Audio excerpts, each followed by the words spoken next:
আসসালামু আলাইকুম ফ্রেন্ড, সবাই কেমন আছেন? আশা করি সবাই খুব ভালো আছেন। ওয়েলকাম টু মাই চ্যানেল রুমার রান্নাঘর।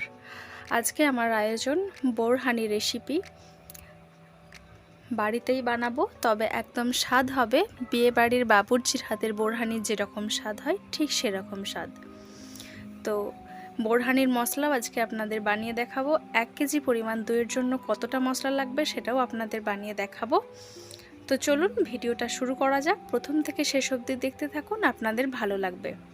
প্রথমে বোরহানির জন্য নিয়ে নিয়েছি চিনি, কাঁচা লঙ্কা, বিট নুন, সাধারণ নুন, পুদিনা পাতা, ধনে পাতা, আর নিয়েছি এখানে 1 চামচ পরিমাণ গোটা জিরে, আর নেব 1 চামচ পরিমাণ গোটা ধনে। এই জিরে আর ধনেটাকে হালকা একটু গরম করে নিয়ে গুঁড়িয়ে নিতে হবে। আর নিয়েছি হলুদ সরিষা আর সাদা গোলমরিচ, এইগুলো কিন্তু আমাদের কাঁচাই ব্যবহার করতে হবে। হলুদ সরিষা আর সাদা গোলমরিচটা কাঁচাই আমরা ব্যবহার করব। পুদিনা পাতা, ধনে পাতা আর কাঁচা লঙ্কাটাকে আমি আলাদা আলাদাভাবে বেটে নেব, তারপরে আপনাদের দেখাচ্ছি। তো এই যে দেখুন, সরিষাটাও কাঁচা গুঁড়িয়ে নিয়েছি, সাদা গোলমরিচও কাঁচা গুঁড়িয়ে নিয়েছি, আর জিরে আর ধনে হালকা গরম করে নিয়ে গুঁড়িয়ে নিয়েছি। এখানে ধনে পাতা বাটা, কাঁচা লঙ্কা বাটা, আর নিয়েছি পুদিনা পাতা বাটা, আর টমেটো কেচাপ নিয়েছি 1/2 কাপ পরিমাণ। এবারে 1 কেজি পরিমাণ দইয়ের বোরহানি বানানোর জন্য লাগছে আমার 1/2 চামচ পরিমাণ ধনে গুঁড়ো, 1/2 চামচ পরিমাণ জিরে গুঁড়ো, 1 চামচ পরিমাণ বিট লবণ, আর 1/2 চামচ পরিমাণ হলুদ সরিষার গুঁড়ো, আর দিয়ে দিচ্ছি 1 চামচ পরিমাণ সাদা গোলমরিচের গুঁড়ো। এবার সাধারণ লবণও আমি 1 চামচ পরিমাণ দিয়ে নেব, আর তারপর এটাকে ভালো করে মিক্স করে নেব। তো 1 কেজি পরিমাণ টক দইয়ের জন্য এই মশলাটা একদম পারফেক্ট। এইভাবে আপনারা বানিয়ে নেবেন। আপনাদের বোঝার সুবিধার্থে আমি আলাদা আলাদাভাবে গুঁড়িয়ে নিয়ে আপনাদেরকে দেখিয়েছি। তো এই মশলাটা আপনারা কিন্তু কোনো এয়ারটাইট কন্টেনারে রেখে ফ্রিজে নর্মাল চেম্বারে সংরক্ষণ করতে পারেন অনেক দিন ধরে। এখন খুব ভালোভাবেই এটা মেশানো হয়ে গেছে, এটা আমি একটা সাইডে রেখে দিচ্ছি। আর একটা মিশ্রণ আমি বানিয়ে নেব, তার জন্য নিয়ে নিচ্ছি 1 গ্লাস পরিমাণ ঠান্ডা পানি। আর এই ঠান্ডা পানির মধ্যে আমি দিয়ে নিচ্ছি যে কাঁচা লঙ্কা বাটাটা রেখেছিলাম সেটা দিয়ে দিচ্ছি। এখানে আমার 5 থেকে 6টা মতো কাঁচা লঙ্কা বাটা আছে। 1 কেজি দইয়ের জন্য এই লঙ্কাগুলো পারফেক্ট, এর থেকে বেশি দেবেন না, বোরহানি বেশি ঝাল ভালো লাগে না। আর দিয়ে দিচ্ছি 3 থেকে 4 চামচ পরিমাণ চিনি, দিয়ে দিচ্ছি পুদিনা পাতা বাটা। পুদিনা পাতা বাটার পরিমাণটা 2 চামচ আছে। আর দিয়ে দিচ্ছি ধনে পাতা বাটা, ধনে পাতা বাটাটাও 2 চামচ পরিমাণ। আর যে মশলাটা আমি রেডি করে রাখলাম 1 কেজি পরিমাণ দইয়ের জন্য, সেটা সবটাই এর মধ্যে আমি দিয়ে নেব। আর এখন খুব ভালোভাবে এটাকে মিক্স করে নিতে হবে যতক্ষণ না পর্যন্ত চিনিটা গলে যাচ্ছে। আর চিনিটা গলে যাওয়ার পরে একটা প্লেট দিয়ে আমি ঢেকে রেখে দেব এইটাকে 10 থেকে 15 মিনিটের জন্য।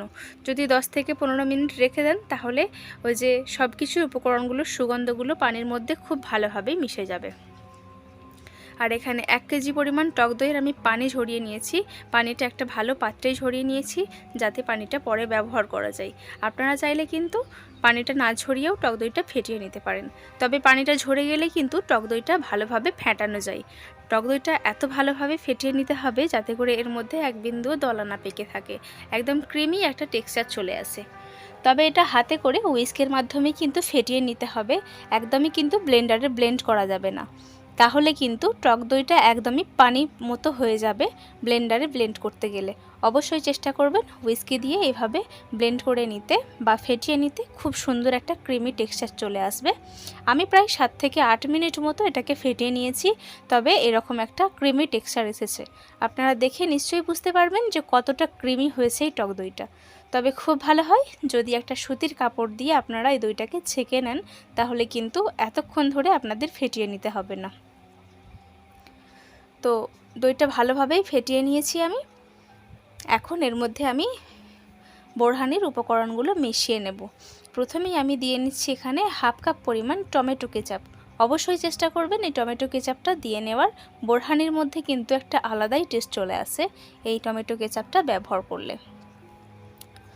আর প্রায় 15 মিনিট ভিজিয়ে রেখেছিলাম পুদিনা পাতা, ধনে পাতা, কাঁচা লঙ্কা আর বোরহানির যে মশলা পানির মধ্যে মিশিয়ে রেখেছিলাম সেটা আমি এর মধ্যে ছেঁকে দিয়ে দেব। কোনোভাবেই সরাসরি ব্যবহার করা যাবে না, তাহলে কিন্তু এই যে আঁশওয়ালা বা দানাযুক্ত অংশগুলো আছে সেগুলো বোরহানির মধ্যে খাওয়ার সময় মুখে পড়বে, খেতে একদমই ভালো লাগবে না। বোরহানি এরকম হতে হবে, একটা স্মুথনেস থাকবে, যেটা কিন্তু খেতে খুবই ভালো লাগবে। দানাগুলো মুখে পড়লে খেতে ভালো লাগে না, তাই জন্য অবশ্যই কিন্তু এই মশলাটাকে ছেঁকে দিয়ে নিতে হবে। অবশ্যই চেষ্টা করবেন 10 মিনিট আগে মশলাটা ভিজিয়ে রাখতে, তাহলে কিন্তু বোরহানির যে স্মেল বা অ্যারোমা বলেন, সুন্দর একটা সুগন্ধ চলে আসবে বোরহানির মধ্যে, অথচ স্মুথনেসটা বজায় থাকবে ছেঁকে নিলে। তো এখন খুব ভালোভাবে মেশানো হয়ে গেছে। প্রথমে আমি 1 গ্লাস মতো ঠান্ডা পানি ব্যবহার করেছিলাম 1 কেজি দইতে, আর এখন আমি হাফ গ্লাস পরিমাণ দিয়ে দিচ্ছি পানি, একটু মিশিয়ে নেব, তারপরে আবারও আমি হাফ গ্লাস পরিমাণ পানি দিয়ে নেব। টোটাল আমার এখানে 2 গ্লাস পরিমাণ পানি আমি দেব। আপনারা দইয়ের ঘনত্ব অনুযায়ী পানিটা মিক্স করে নেবেন। তবে 1 কেজি দইয়ের মধ্যে কিন্তু 4 থেকে 5 জনের বোরহানি 1 গ্লাস করে হয়ে যাবে খুব সুন্দরভাবে। তবে অবশ্যই টক দইয়ের ঝরানো পানিটা দেওয়ার পরেই 2 গ্লাস পানি অ্যাড করে নিতে হবে, তাহলে সুন্দর মতো 5 জনের হয়ে যাবে। আর এরপরে আমি গ্লাসে নিয়ে ঠান্ডা ঠান্ডা পরিবেশন করব।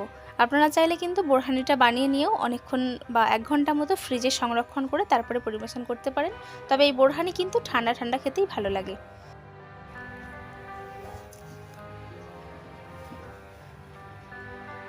তো এই ঠান্ডা ঠান্ডা বোরহানি কিন্তু পেট ঠান্ডা রাখতে খুবই সক্ষম, বা খুব সুন্দরভাবেই কাজ করে পেট ঠান্ডা রাখতে। আপনারা বাড়িতে বানিয়ে অবশ্যই খাবেন, আপনাদের আশা করছি ভালো লাগবে। তো এই ছিল আমার আজকের রেসিপি। আমার রেসিপি আজকে আপনাদের কাছে কেমন লাগলো? যদি ভালো লেগে থাকে অবশ্যই একটা লাইক, কমেন্ট, শেয়ার করে দেবেন। অবশ্যই আমার চ্যানেলটাকে সাবস্ক্রাইব করে নেওয়ার অনুরোধ রইল। দেখা হচ্ছে আপনাদের সাথে পরবর্তী নতুন একটা ভিডিও নিয়ে। নতুন ভিডিও দেখার আপনাদের আমন্ত্রণ রইল। আপনারা ভালো থাকবেন, সুস্থ থাকবেন, সাবধানে থাকবেন। অবশ্যই ফ্রেন্ডস আমার চ্যানেলটাকে সাবস্ক্রাইব করে নিয়ে পাশে থাকবেন।